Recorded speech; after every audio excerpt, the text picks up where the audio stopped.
Hey everyone, and welcome to the Perfect Bite podcast, your fusion of food and entrepreneurship. You'll hear stories from chefs, restaurateurs, CPG brands, and more from the food and bev industry. All of them are at different points in their journeys, talking about their experiences and how they've cooked up something new. Let's dig in. Hi everyone, and welcome back to the Perfect Bite podcast. I'm your host, Sarah Perkins. Here's a not so secret for you. I have a huge sweet tooth. Anytime and place that I can find a pastry that's made with love and care and safety for my food allergies is such a huge win. I am so lucky when we moved to Columbus last year, I not only found a mecca of pastries, but a modern and cozy spot of community that we visit on a weekly basis. All of you now need to come to our great cap city, not only for this amazing third space, but for their sweet treats and famous egg sandwich. Please welcome founder and owner of Fox in the Snow, Lauren Culley. Hi, Lauren. Hi. I am so happy to have you on. I've been really looking forward to this. This is exciting. I have been looking forward to this so much. And thanks again for when I cold emailed you and was like, I'm obsessed with Fox in the Snow. Can you please come on this podcast? Yeah. Oh, It's my always goodness. fun to talk about the thing that, it consumes so much of your life. And so I think whenever someone's like, can we deep dive into this thing that you think about all of the time? Like, yes, this would be fun. I'd love to do that. Yeah, you're like, finally, someone gets to see the inside workings of my brain. And I love especially your founding story and your journey to Fox in the Snow because it's so sweet. It almost sounds like a romantic comedy. Nora Ephron would write your story and it would be an amazing movie. So let's definitely get into it. Okay, great. So let's take it back a little bit. I always love to start at the beginning. When did you first fall in love with food? What were some of those favorite foods you had as a kid? Well, I think there's different levels of falling in love with food because when I was really young, I grew up in Ohio, I grew up in the Midwest, and the foods that I liked to eat they're really reflective of Fox in the Snow, but they're Midwestern foods, like the big bready cinnamon rolls. Like all the women in my family made these cinnamon rolls, and they even contemplated opening a small bakery, and they would make cinnamon rolls, and they were the best thing that I'd ever had. So I grew up eating big bready cinnamon rolls, homemade loaves of bread. My grandma would hand make noodles for noodles over mashed potatoes. I'm realizing now as I'm saying it out loud, it's just a line of carbs that were all my favorite foods. But that's true. It's really reflective of the region, and it's really reflective of, I think, maybe the taste profile that I really fell in love with and that really I carried with me. And so I fell in love with food that way. But I didn't fall in love with making food until much later. And I think my first intro to that was when I went away to graduate school. I went to graduate school in Virginia, and I didn't know a living soul in the state of Virginia. And I really had to start from zero. And I cooked for myself, and then I would throw dinner parties to try to bring everybody together and have this community. I think that was my first sort of venture into hosting, serving, the joy that you get from giving and feeding people. So that was my first look into that side of it. Yeah. And then it was in New York. I moved to New York after graduate school. That's when I really fell in love with like the food scene, in quotes. And I was living in Brooklyn at the time, and Smorgasburg was there, and a new restaurant was on every corner. And a lot of the people who were involved in food around me were my age. It felt like a community in that sense. And a lot of my peers were either working in restaurants, they were servers, they were at the flea market, that kind of thing. So I think there's been different doors opened into my love of food and into how all of that has played into Fox in the Snow. And all of them happened at very different periods of time, but all of them feel, looking back, completely necessary into this package that we've formed and have given back to everybody with the shops. Yeah, absolutely. And like you said, it was these little hints on your journey that something was going to come here. And completely understand. Again, I grew up in Illinois and a lot of my family's still there. So you just get used to carbs and Yeah, cheese and like it's really good comfort food. it is. And there's that magical moment, especially if you move to a major city where you're like, wow, there's so much and I can connect with different cultures in this way. So this is what I mean by your Nora Ephron story, which is you're this young woman who goes from the Midwest to graduate school to the big city to New York. And you go into publishing, which I again, any woman so who rom-com. was like 2000s was like, I'm going to also be a book or magazine publisher, which was, I had that dream at one point for sure. Yes. I mean, I think that there's like, yes, definitely books and magazine Yeah. publishing. It's like definitely a rom-com.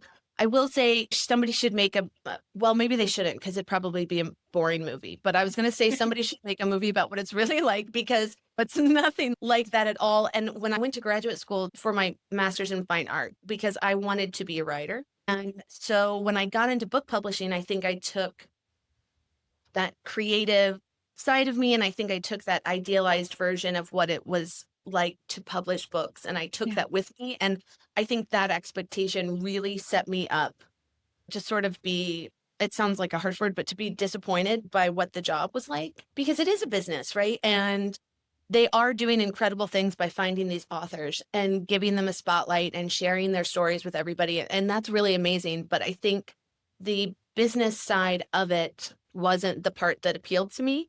And so, yeah, I think it never really clicked for me. And in that it never clicked, I started searching for other outlets, other things would click with me. So I was young and single and I was newly in New York. And so I think I tried every single possible thing to see what would click with me. But it wasn't until I started working in kitchens and particularly with pastry that I was like, okay, this was the thing I've been looking for a really long time.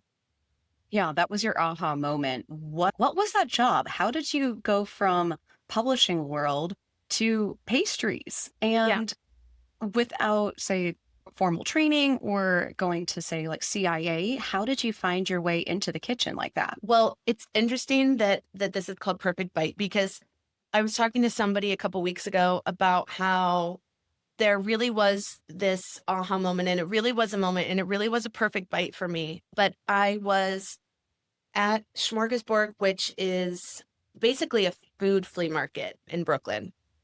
And I was there with my mom, who was visiting from Ohio, and we were walking up and down the different stalls.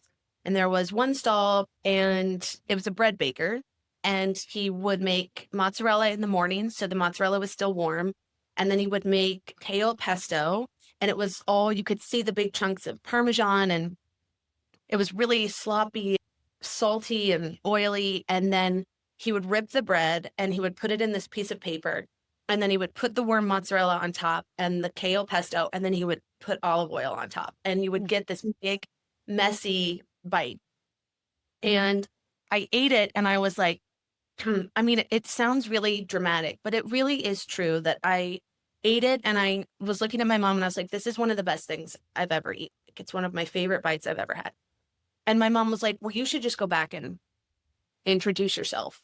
And so we finished the food. I turned around, I went back and I said, do you ever take volunteers? Here's my name. Here's my phone number. Here's my email. Like, I would love to help in whatever way I can. And it was a small startup and it was called Scratch Bread, which is unfortunately no longer around because it was amazing. And they said yes. And so I started working just as a vendor at the flea market. So I'd go and help them set up and I would help them sell the bread. And then for a brief period of time, went over to the bakery, tiered in the bakery. And then that was what made me feel like, and I was getting paid in bread, I think. And You were getting that bread. and I just remember there was this feeling, and I think if you've worked in a kitchen before, this really resonates, but there's a different physical exhaustion that you feel after you've worked in a kitchen that I wasn't getting from a desk job. And you're working with a different kind of people and there's a different idea of teamwork and there's an instant gratification, right? I mean, that's one of the best things about food too. It was so tactile. You were interacting with customers. It was checking like every single box. All these things that I was looking for, I found with this Yeah. place. And so that's when I would look at the clock and I would wait to leave my desk job so that I could go work in this kitchen. And then I think I just started trying to find other kitchens where I could go do the same thing. So where can I learn what it's like to make croissants? Where can I learn what it's like to work with custards or jams? I just would send an email out and I would say, you don't have to pay me. I'll sweep your floor. I'll take out your trash. Like, I just want to be able to work in your kitchen. I'm smart. I'll show up on time, whatever. And I had the opportunity to go work in kitchens that way. And so I do think that there's a real opportunity for people that don't have a culinary background to find their way into kitchens, because I do think that kitchens reward hustlers. Yeah. And I think kitchens reward people who are willing to do anything. If you're going to do every single station, if you're going to be the one that takes out the trash, if you're going to show up on time, if you're going to have a good attitude, I think that there really is a way in. And it is from the bottom, but there's still that door that's open. And it just became really addictive for me. And so at a certain point, I remember I was like, I'm just going to look for a food job and I'm going to leave book publishing. And I found a job as a cookie scooper at a company called Blue Bottle. And they were hiring, I had no experience required. And so I applied and I got an interview and then I got the job. And I remember I went into the stairwell of the Flatiron building where I was working. And I went into the stairwell of the Flatiron building and I called my dad in Ohio. And I was like, I got this job as a cookie scooper and I'm making almost no money. And I'm going from a salary to an hourly, but I think I want to do this. And my dad was like, if it's going to make you happy, then you should do it. And we'll just figure it out. I know you'll figure out how to do something with this, but it's more important for you to do the thing that makes you happy. And then I think he said something along the lines of, you've been trying to find your way to this for a long time, because I think my parents had seen me throwing darts at the board for a really long time.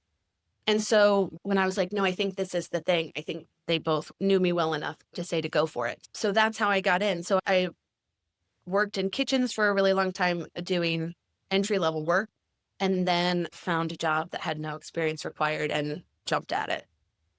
And I love that you had just such a really supportive pair of parents, but it just matters so much when you're taking a huge leap in life that folks might not say, that doesn't seem like the normal trajectory here. They didn't say, what the heck are you doing? You've got this education. You said, no, this is the thing that's going to make me happy. And they recognized it. So thank you, Mom and Dad.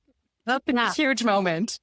That was also just the beginning of that, because that's before they supported me opening a brick and mortar. Yeah. So they've always been like that. And that's always been who I am too, though. I don't think that I've always picked the most obvious path. And I don't think that I've always picked the most conventional path. And so I also think that if you know your kid a little bit, especially, and I wasn't young either. I wasn't 22 when all of this was happening. I was in my very late 20s. And so I think at a certain point too, you just sort of have to trust that your kid knows themselves and that it'll work out. They'll figure it out. So yeah, they definitely probably recognized you had a very entrepreneurial as well as artistic spirit, and you can't fulfill that on a traditional path. And there's a lot more to life than certain job titles or certain salaries. So I'm so glad you made the leap. And Blue Bottle, we all know as an icon now, but you were starting off at the first location outside of San Francisco. Well, this was a life-changing moment for you in a lot of ways. So I love this story. Tell us about when you first walked in and how you got started during that era. So the location was in Williamsburg in Brooklyn. And I showed up on my first day and I walked up to the barista behind the counter and I said, I'm Lauren. I'm here for my first day. And he said, nice to meet you. Can I get you a drink while you're waiting? And I ordered a drink. And that barista that I met, the first person I met when I walked in, was my now husband. So it really was like a life-changing, like you said, in every possible way. Walking into that building changed my life. And my husband, Jeff, was the general manager of the cafe. And so he was getting experience on that end of just like the payroll aspect and the scheduling aspect Yes. and ordering and all of that kind of stuff. And at the time, the Blue Bottle reach, especially in Manhattan and Brooklyn, was small comparatively to what it is now. And so by the time I left, I think there were maybe 6 cafes in Manhattan and Brooklyn, but we were baking all of the baked goods for the cafes out of the Williamsburg location. And so I learned how to do everything that they were baking there. And then the manager that hired me left not long after I got there. And so I thought, well, I'll just apply to have her job, and then got promoted to manager pretty quickly. And so then I had the opportunity to learn how to do the ordering and the scheduling and all of that kind of stuff. So we weren't aware of it at the time, but we were getting that education on the back end for how to run a cafe. Also, the group that was there at the time, I don't know the exact number, but the number of people that were there at the same time that we were in Brooklyn that have since gone off to open their own locations or coffee companies, it's a really incredible number of people, and they've all been so wildly successful. And there was just something about that time and being there at that time, because Blue Bottle still felt really small. James Freeman, who founded it, and his wife, Caitlin, were still really heavily involved and so kind and so wonderful. And to have examples of founders like that, I think, was huge. And then also while we were there, they were growing and growing and growing, and having access to seeing that kind of growth and being a part of that, even on a small scale, also, I think, really affected not only how we're growing now, but even how we thought about growth. Like for us, growth was never a bad thing because we had been a part of it when it was going great and it felt good and still felt really natural. And it was a bunch of young people running the entire organization. I mean, really, like people in their early 30s, late 20s that were running everything and figuring it out, And I think that also was such an education into how to get it done. Yes. So yeah, it was a really, really special, magical place. It's now a Shake Shack, unfortunately, but while we were there, it was the best. It was the best. I mean, we love Shake Shack for different reasons, but everything you just said is like the true successful way of looking at whether it's within food, whether it's within tech, almost that startup mentality that you all had, plus the kitchen hustle behind it all. So you were saying we're willing to do anything to get things done. And it sounds like you were making all the pastries for throughout New York. You finally got that chance too to see really high volume production and how you get that done and how you stay consistent, which is really cool. Yeah, that's true. I hadn't thought about that aspect of it, but that's true. That was a really important part of it. Definitely. So you didn't love book publishing in terms of business, but it sounds like you fell in love with all the little components that come together when it comes to being in the early stages of an F&B storefront and how you really get that up and going. So what was really that moment that you said, I think I need to go try something on my own? I want to do something like this myself.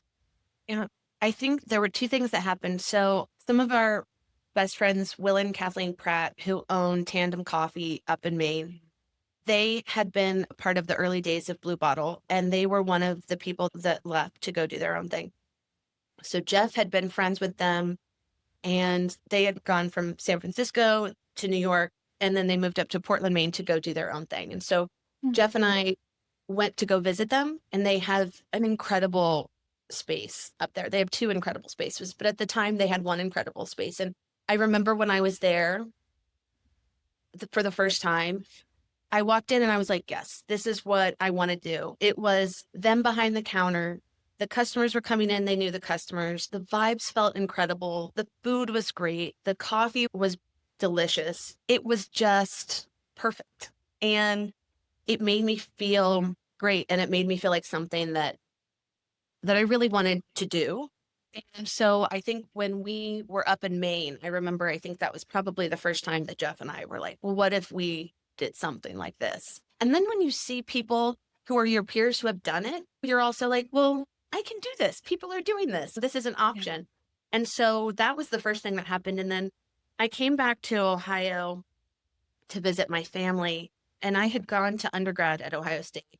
But when I came back, it had been 10 years probably since I had been in college. And so I came back to visit, and I remember feeling like the city had changed a lot, and it felt really different than when I had been an undergrad there. And I had a conversation with my parents where I said, if somebody could really nail like a tandem coffee or a blue bottle in Columbus, I think they'd be really successful. And my dad said, well, why don't you just come back and do it? And then as soon as he said it, I was like, I can do this. I can come back and do this. I mean, the naivete, right? But when he said it, it was another one of those things where I was like, yeah, I think this is what I want to do. So Jeff and I had only really been dating at that time for maybe 4 or 5 months. I mean, My goodness. 4 or 5 months. And I flew back to Columbus and we went out for a beer. And I was like, I think I'm going to move back to Ohio and I think I'm going to open a bakery. And he was like, I'll do it with you. And I was like, oh, thank God. Because I didn't want to go back. And I wanted him to want to do it. Yeah. And so that was it. Like we sat at this bar and we were like, we're going to do this. That was probably in the spring. And by December of that year, we had left Brooklyn. My goodness. My goodness. Yeah. What a huge change, too. And again, that leap of faith. You have a lot of kismet that happens with this story. And you really follow your gut, which is so important. Yeah. And I think part of that, too, is I didn't have a lot to lose, right? Like I was still paycheck to paycheck, and I was still able to sort of just go with the flow and go where the wind went. And I do think that there's something really freeing about that. The deeper that we get into business, the more my risk tolerance goes down, because there's so much at stake.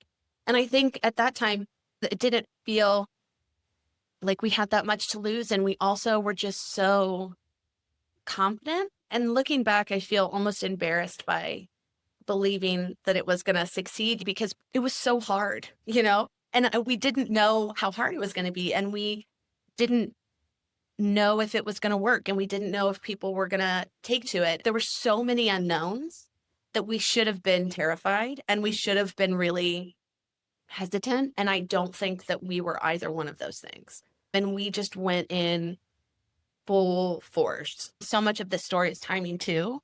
Yeah. And the timing of that, I was late enough. I was 30 years old.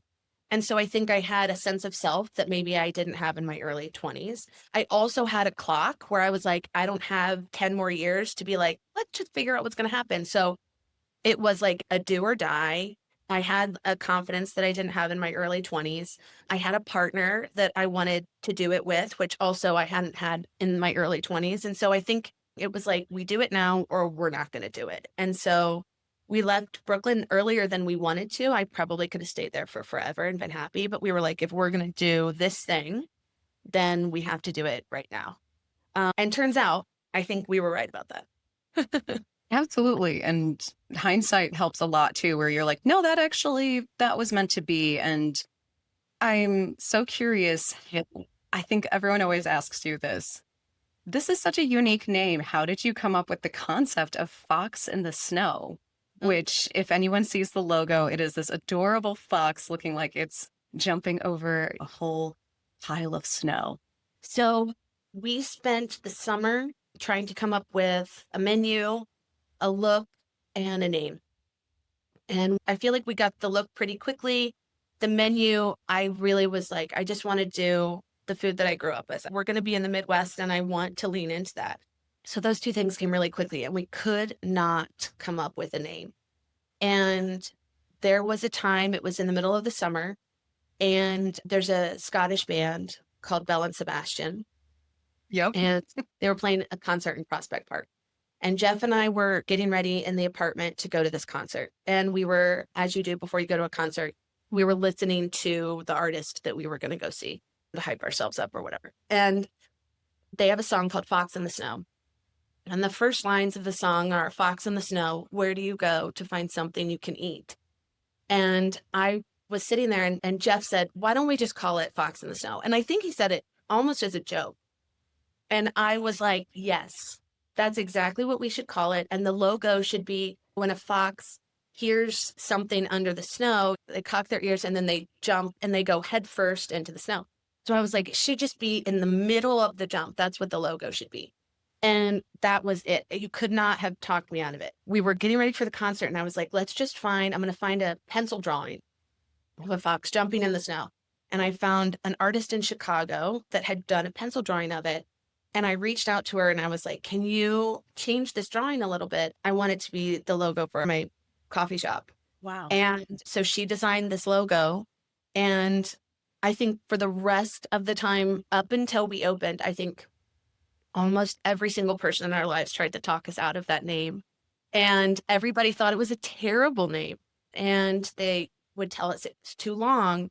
It didn't say what the shop was. It didn't mean anything. I mean, there were so many reasons why we shouldn't do it. And again, it was another one of those things where I was like so convinced that this was the best possible name. So that was it. You couldn't have talked us out of it. And we had that logo drawn and it was a good call. It was a very good call because, again, you go to any of your locations, if you see the logo, folks are outside taking pictures with it. It's so easily recognizable. And it's exactly what you feel when you walk in, which is it's cozy, but there's a sense of modernity and something very unique about it. And again, it's in Columbus, but like you said, this type of concept that you've created really could exist in any major metro area. And the type of thing that when folks are like, Columbus, I say, yeah, this is not them Cowtown. There's amazing food and there's culture and there's a really amazing sense of community as well. It's just a little bit easier to get to know folks than, again, Chicago, New York, and people want to get to know you when you're at Fox in the Snow. Yes. It's actually been the greatest gift to open in Columbus. You know, the way that Columbus roots for you is really unlike anywhere else that I've lived. And I think that if you look at the pictures of when we first opened, it was so scrappy and we didn't know how to scale at the speed that we needed to. And we were still figuring things out. And the way that Columbus sort of willed us into being is such a tangible thing for me. It really is so humbling and it's not lost on me at all how much Columbus has really owned this location or this business. And it was actually the biggest surprise for me about opening a business was how much it becomes someone else's. When you open the door, like it really does belong to and is shaped by the people that come in. And that's why I think also we've been so lucky to do it in Columbus because people have been so interactive, so loyal, so supportive, so kind. And we're 10 years in now, and I still feel like I want to do right by Columbus, you know? Yeah. And I want to be able to give Columbus, and especially the people that have supported us for so long. You want to hold true to who you are and you want to get better and you want to make the spaces more beautiful and more unique. Like you want to be like, here's more, here's more. And so I think that was something that I didn't anticipate and that I've been really blessed to experience. Yeah. I think that's a really big part of actually your success as well as your whole story and your mentality has been really like, no, I really believe in something. And I'm going to stick true to the gut. I'm going to stick true to the instinct. And the people that believe in it will come and flock. So your first location, the one I live closest to, was a converted garage, which I always love those types of spaces. What were those early days like? Again, yes, you were bringing a sense of Midwest, but when you look at these pastries, when you look at the food, it's quite refined in a different sense. It's not, grandma's cream puffs that you find on the side table at Christmas. It really is something that you could see anywhere. So what was the reaction like at first? Were folks saying, this is something new? No, I think I had this idea where I wanted the pastry case I wanted it to look overflowing and I wanted it to look really bountiful. It really drove me crazy when you went into somewhere and there would be two of something on a tiny plate. It's very sterile, or it feels like very precious. And that just was not what I was drawn to. So I wanted the pastry case to look overflowing. Part of this came from necessity because we would make 24 cinnamon rolls would be out on the pastry case, but that's because I made 24. I mean, we were just You're like, you're the hour. Which one do you want? yeah. So I think in the beginning it came out of necessity, but now it's really a staple of who we are. It's like you want to go in and see this pastry case where it's just full and there's different angles and there's different colors. And it was also something that I was really intentional about, where I kind of hate the toothpick in one of the pastries that has the little name on it. And I thought, well, we're not going to be making anything crazy. It should be visually familiar and accessible. And so a muffin's going to look like a muffin. A cinnamon roll is going to look like a cinnamon roll. And so we didn't put a name on anything. And I was like, no one's picking what they want because of the name. You're picking what you want because of how it looks, you know? So I was like, I don't mind if somebody comes in and they're like, I want one of those and one of those and one of those, because that's what I want. I want you to pick the thing that is beautiful, that you're drawn to. So I just wanted really familiar flavors. I wanted everything to be accessible, but just slightly elevated. Yes. My grandma's recipe for cinnamon rolls had a lot of Crisco in it. So I was like, well, let's just elevate it. We're not going to use Crisco, but let's figure out how we can make this just as good, but we'll use really high quality butter. So it was a lot of making those kind of switches. But in the beginning, I mean, like I said, we thought we were going to be a coffee shop and we thought we would sell some baked goods.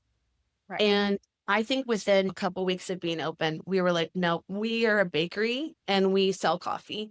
And so that pivot that we had to make, I mean, we've made that pivot now like 10, 20 times at this point where you're like, no, we're this thing. And then you're like, oh, nope, we're actually this thing. Or this thing is so popular, now we're going to have to really lean into that and change how things go. So the original business model had us selling 20 egg sandwiches a day. And we were like, we'll be lucky if we sell 20 egg sandwiches a day. At this point, we've sold over 1 million of them. And each location is selling hundreds and hundreds a day. So it really was, I thought we'll have a sticky bun, we'll have a cinnamon roll, we'll have a donut, like we'll just have these really accessible, really easy things. And a lot of those things are still in the pastry case. A lot of those original items that we really probably just won't ever get rid of. A buttermilk biscuit with house-made jam, a blueberry scone that's not dry. Those kind of things, that's what we opened with. And then I think that we've sort of tried to expand the menu, but not in a way that felt like it was too far off from who we are, from what the core is. So we might make a really beautiful custard, which is like a high skill item to make, but we're going to put it in a pie dough, which is just like a real basic pulsing your dries and your butter kind of pie dough. So it's like real high-low. Yeah, that is the most perfect way to put it. And it is because you're like, well, I recognize this and it feels accessible to me. And again, when you're standing in line in the stores, you see people from all backgrounds. You see people who are clearly regulars who are like, hey, nice to see you. I'll grab this and this today. And then you do have the folks, which I appreciate this actually from your service model, is when there is a longer line and someone's near the pastry case, a staff member comes up and says, what are you interested in today? Mm-hmm. And I see folks ask questions. They're like, well, what's this one really? And how does this one taste? And they explain it to them. And then they start to pack it up so that the line, despite its length, can keep moving. So you guys really saw those moments. And again, I really feel like this is a strong founder mentality of, no, it's not just going to be one thing and you guys better get in line with what we do. It's, oh, you happen to be gravitating towards this, or this might be helpful. Let's change it to what the market's also demanding of us here too. Yes. And I think there's that fine line between like who we know we are, who we don't want to stray too far away from this thing, but also we're not going to be so rigid that if customers are really drawn to this thing, well then, okay, that's not outside of the idea that we have of who we are. So let's just stretch the idea a little bit. We're not going outside of it, but like we can expand this idea of it. And I think that we've been really lucky and that what Columbus has, and anybody who comes into Fox and Snow, but what they've been really drawn to and what they've really pushed us to do has all felt very much who we are and hasn't felt like an overreach. So it's been a Right. good relationship between us and guests that way. It's so exciting. And I want to talk a little bit more about those famous egg sandwiches, as well as I think the whole menu is famous and delicious. What were those early days of recipe development like? And not just saying, like, there is something special about this egg sandwich. It's really fresh. Again, the egg is fluffy inside. The ingredients, again, feel high end, but nothing, like you said, crazy Yeah. that you're having right there in the morning. So, what was that process like to create those perfect moments, your own perfect bites? Yeah. That was another out of necessity thing because when we opened, there were two bakers. It was me and one other person. And because we were a coffee shop, right? We weren't a bakery, so we didn't need a lot of bakers. So it was me and one other baker. And we didn't have a flat top because we weren't a restaurant. And we knew we couldn't make things to order. So we knew if we were going to have an egg sandwich that we needed it to make however many at a time, 20 at a time. So the only way that we could make 20 of something at a time was if we souffled it in a hotel pan. And so that's where that came from because I knew I could make 20. And if I made 3 of them, then I could make 60 egg sandwiches. And the labor for that was within one person's ability. And so that's really where it came from. But then we also were so, I mean, I'm embarrassed to say this too, but when we opened, we didn't have a supplier. So like we weren't working with like a Cisco or a GFS or anything like that. Yep. So we were still doing what a lot of small businesses do. And we would get our Costco business card and we'd go to Costco and we'd fill up our car and we would go do it that way.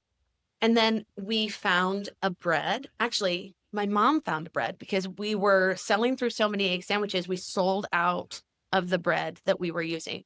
And my mom went out and my mom found this bread, this ciabatta bread. And we were like, oh my gosh, the sandwich is even better this way. And it's still the bread we're using a decade later. So it really was just all of these sort of like happenstance things that happened. But the egg sandwich really, it is unique in that, you know, there's a mustard on it, which most of the time, if you have ever worked behind the bar or behind the line on like a busy Saturday and somebody comes up and they've never been to Fox in the Snow before, and you're like trying to push them to the egg sandwich, and you describe it, and they're like, "Ugh, mustard," you know, and you're like, "I promise." Like I know, or they're like arugula. It's kind of peppery. Right. I promise. Like it's gonna work. And if you don't like it, bring it back. I'll give you your money back for it. But I'm like, I promise. It's better than you think it's gonna be. And I think that's also played into our favor that it isn't something that people have had before, right? So there's nothing to compare it to. It's not like, well, when I've had this kind of egg sandwich 10 other times, this ranks high or low among those. And then also you go into it being like, I don't know that I'm going to like this very much. Then when you have that first bite, then now we've just blown through all of your expectations of what it's going to be. But it's really been probably the best thing that's come out of that shop, food or drink wise, for sure. It really is incredible. And like you said, you might think, some of those are more polarizing ingredients, but altogether, they just taste incredibly fresh and exactly what you need. I love that after walking over or a run over, and it just makes you feel right at home. It really does. And it's, you know, I think that was another. Huge. We always split it in half. Yeah. But I also was like, when I was growing up, I didn't have a 2-3 bite pastry. Like I was having these huge cinnamon rolls or like a muffin that was like a Texas sized muffin. Like I really believed that we should have things that reflected where we were and that reflected what I wanted to eat. We always were like, we're going to make the space we want to visit and we're going to make the food we want to eat. And yeah. And the egg sandwich is indicative of that. It's very big. 100%. It's not patisserie. It's not delicate. And if you want that, there are other spots for it, but this is not what Fox in the Snow does. I even recently went in and was like, okay, I'm picking up some to go. And he just have one of those mornings. And I said, give me the biggest chocolate morning bun you have. Yes. and this is going to make me feel better. And they said, this one's really big. And I said, perfect. That's That's what I going to need. do it. Yes. I mean, you're not having a cinnamon roll every day. It is an indulgent. Yes. And me, I'm like, if I'm going to be indulgent about it, there's also something you go to a restaurant and you get a piece of chocolate cake and the piece of chocolate cake's like this big. And I'm like, somehow this is going to taste better to me than if I had a tiny sliver with a little raspberry on top. That's just also who I am. But yeah, the bigger, the better. Bigger, the better. 100%. So another really unique aspect, which again, 10 years ago, 15 years ago, we wouldn't be saying this.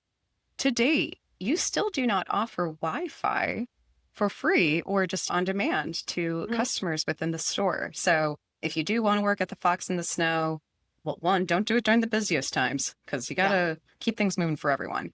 But this is where you're saying, okay, I got to put my personal hotspot on. Why is that still such an important decision for the culture and the environment that you want in these locations? I can attribute almost all of that to Blue Bottle and to the Freemans. And when we worked at Blue Bottle, there was no Wi-Fi and they had one size latte and there weren't 100 flavors and there was not artificial sweetener. Like they were like, this is who we are, like you said. And there are lots of other places to go get these other things. And they really leaned into that. And so being that's sort of where we got our footing, we were like, yeah, that makes sense. And then also from a barista's perspective, nobody wants to be a barista in a shop where everyone is on their headphones and it's this completely silent place and you can hear every word of the music that's playing, you know? So we really did want it to be a place where you came in, you talked to the regulars, you talked to the customers, people were interacting with each other. And then also from a business perspective, if I have an entire shop filled with one person taking up a foretop on their headphones, I'm not going to be able to stay open. And so it was a combination of all of those things. And when we opened and we had no Wi-Fi, I mean, the backlash, the anger. I remember we were like a week into being open. We were like so overworked and so tired. And I had this woman walk up to me and ask for the Wi-Fi password. I was like, I'm really sorry. We don't offer Wi-Fi. And she was like, well, good luck closing. And I remember being like, oh my God, she's right. We're going to close. But that was who we were. And we weren't going to back down from it. So it was really just where we came from. And it was a combination of our size, of who we were, of what we wanted it to be like for us, for the customer. And so, yeah, we still don't have it. And if you go into a Fox in the Snow, everybody's talking to each other. Everybody's meeting with each other. They're loud. They feel very alive. And it's exactly what we wanted. And look, people have hot spots now. So it's not the kind of place where you couldn't do it if you wanted to. But there also are really no outlets in the cafe, which was very intentional. So it's an interactive space and it's supposed to be a community space. And yeah, it's still something I really very firmly believe in. Yeah. And it works well. Like you said, I have lived in Columbus for less than a year. I know team members' names at the Fox in the Snow, whether I'm sitting alone and maybe been mornings I've read a book with a latte and I've had someone come up and say, do you like that book? And they naturally start conversation. Or I've sat at the community table and someone else who, again, just grabbing a spot sits down, and it just makes a world of difference, especially in a time 5 years ago, we're all so disconnected from each other during the pandemic. We thought you and I talking on a video, that was going to be the rest of our lives.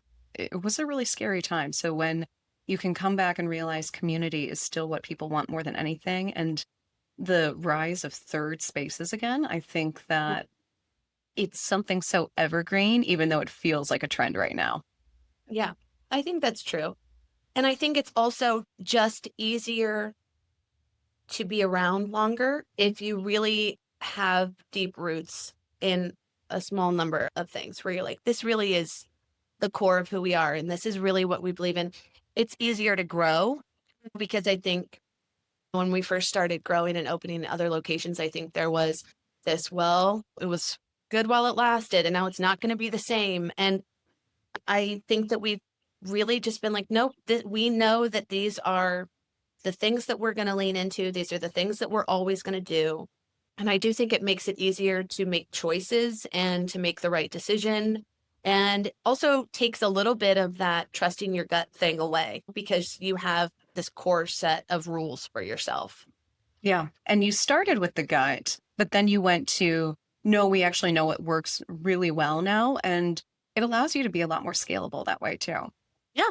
And I think then too, from a founder perspective, if everyone around you knows what those rules are, and everyone around you knows like, well, we don't do X, Y, or Z, then the founder doesn't always have to touch every single thing. And they don't have to white knuckle every single thing because there's this culture of expectation or this culture of understanding too of who you are and how you do things and that sort of thing. So yeah, I think it's been something that I don't think we were intentionally doing in the beginning, but then ended up being really great.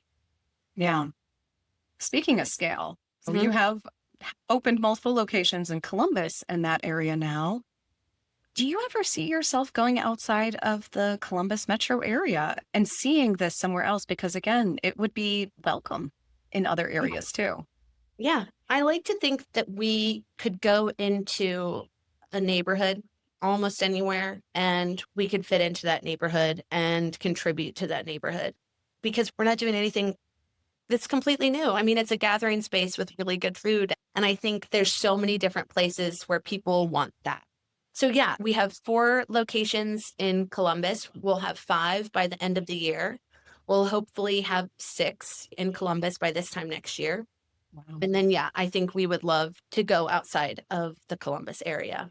Yeah, I think that's, like I said, coming from that background, that Blue Bottle background of growth and of growth not being scary and of growth being something that a healthy business did. I think that's something that has sort of always been in our business model or on our radar. I don't think we ever Yes. really felt like, well, let's just be a one and done kind of business. But again, that was a lot of the influence of the places that we had come from. Yeah, absolutely. And that can work for some folks, but you've got the growth mindset here.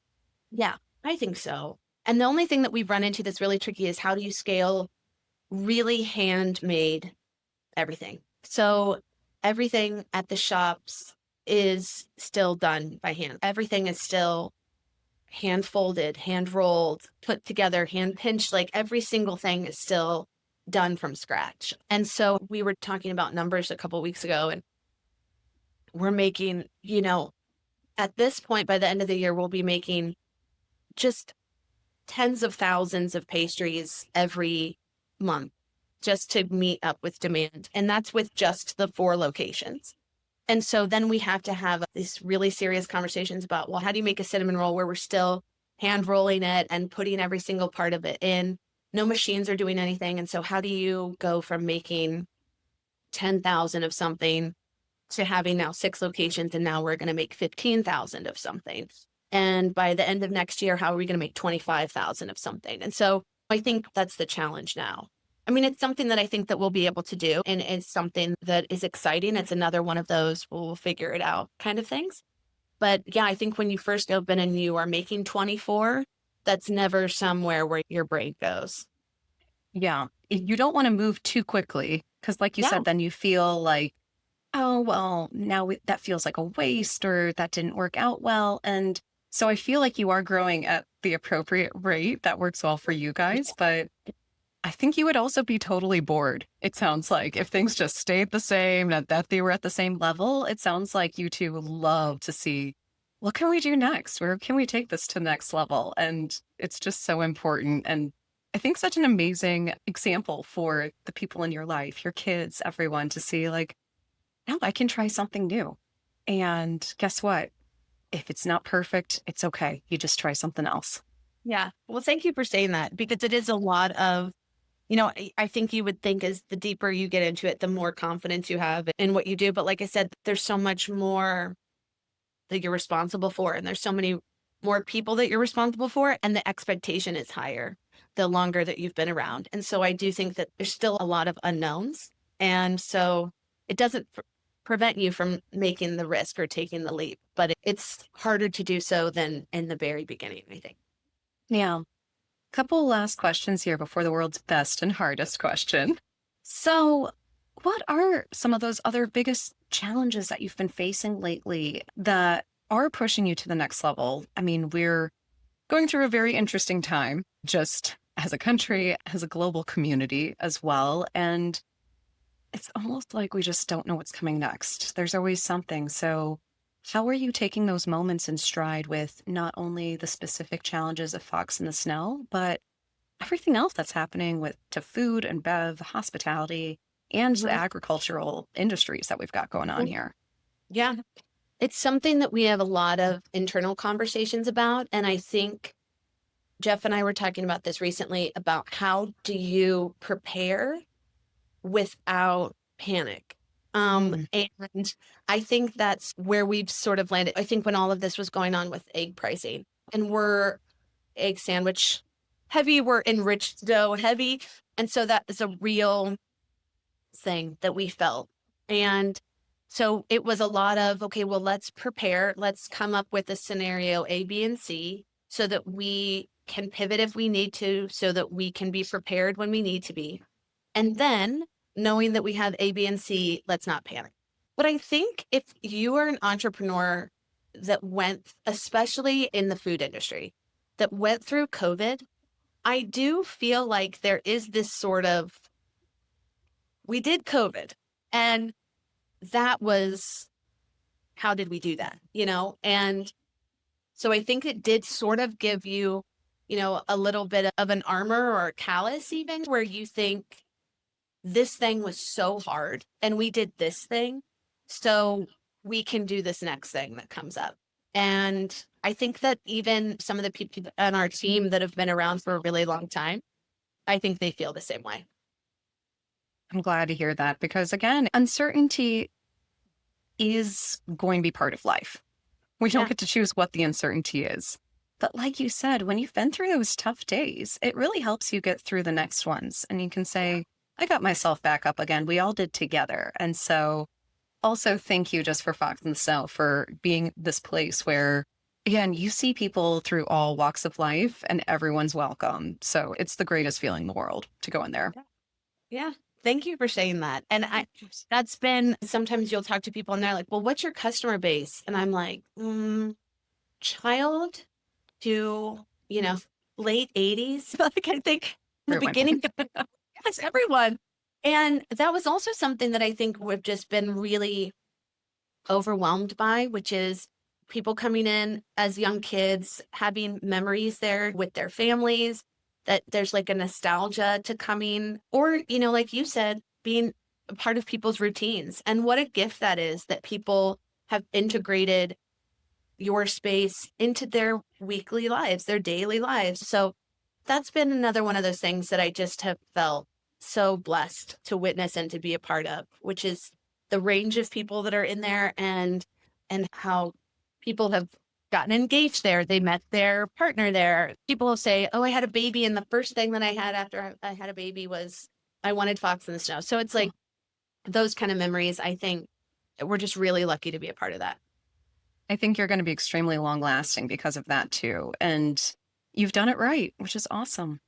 Thank you. Thank Of you. course.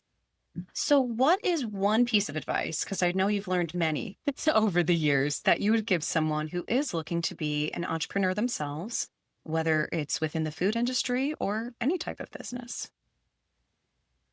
There are two things that I think about a lot. One of them is trusting your instincts. And I think that sometimes you don't even necessarily know that they're your instincts, but trusting your gut, trusting what you know. And if you have a really strong vision of something, really digging your heels in when it comes to seeing that through.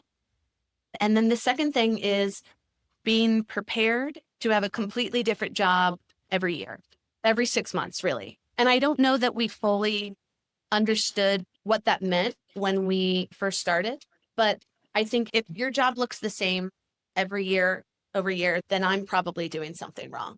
And so being prepared to learn not just every aspect of the business when you open it, but then being prepared to take on a different role, being prepared to hire and pass off different aspects of the business. You're always learning. You're always learning a different job. You're always learning a different role and being comfortable with that. So, and being prepared, I guess, as much as you can be for that.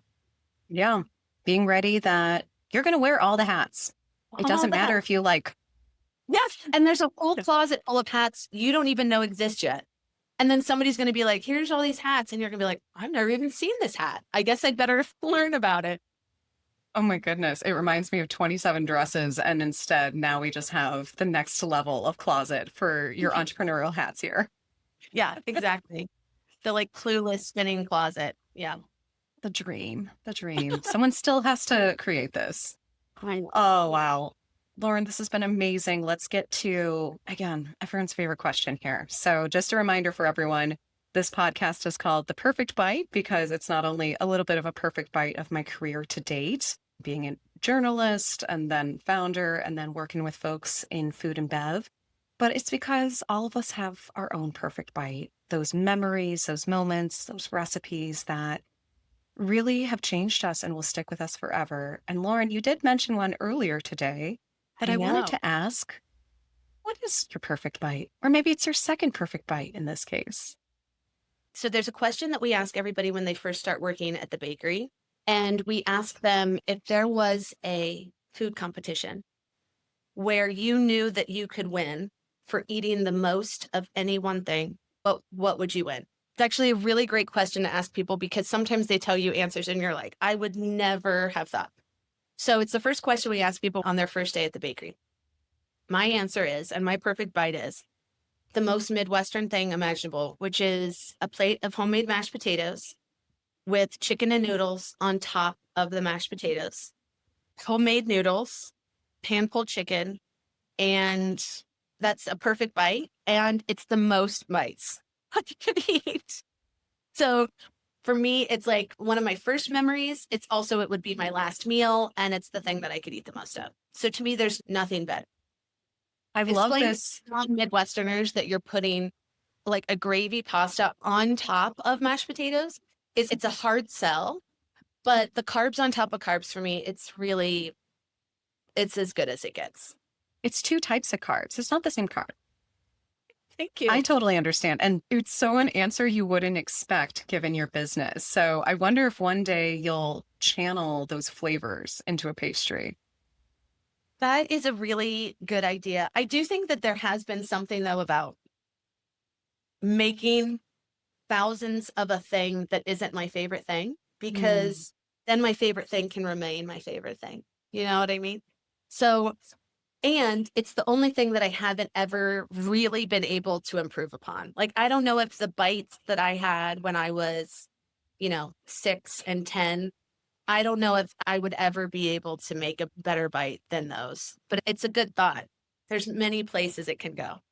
It sounds amazing. Oh, thank you so much. That was so sweet. Lauren, this has been so awesome. Thank you again for taking the time. Can you let listeners know where to find and follow Fox in the Snow? So in terms of locations, social accounts, and anywhere else we can follow your journey.